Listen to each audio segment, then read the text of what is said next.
The indications for manual hyperinflation are for secretion clearance and to help with lung atelectasis, normally in the presence of secretions. The absolute contraindications for manual hyperinflation is an undrained tension pneumothorax. The precautions are bullae, surgical emphysema, recent lung surgery, rib fractures and flail segments, frank hemoptysis, raised intracranial pressure, cardiovascular instability, and high PEEP settings. This may be discussed with your local consultant team to decide when treatment may be appropriate. I'll turn on the flow, and I'm going to turn on the suction, so that's connected there. Disconnect from here.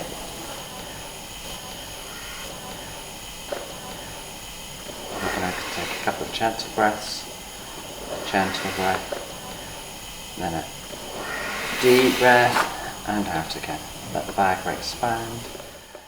When completing this treatment technique clinically, best practice would be to monitor your pressures during the treatment.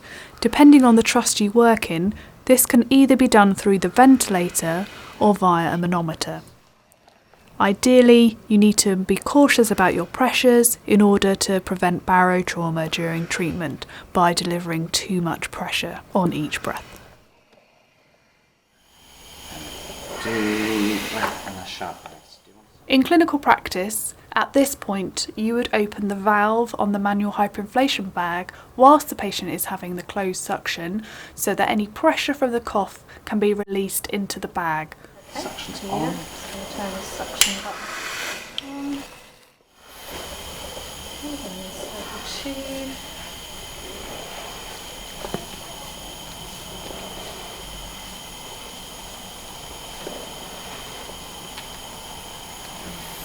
Withdraw the tubing. Cough. Cough, cough, cough.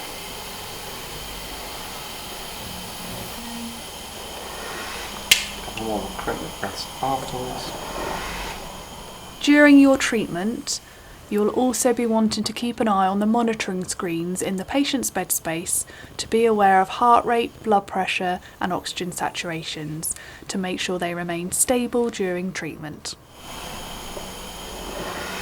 And back onto the ventilator. Okay.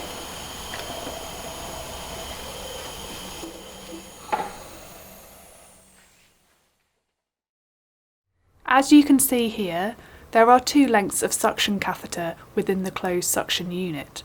This depends on whether the patient has an endotracheal tube or a tracheostomy, as the internal length will be shorter for the tracheostomy compared to the endotracheal tube.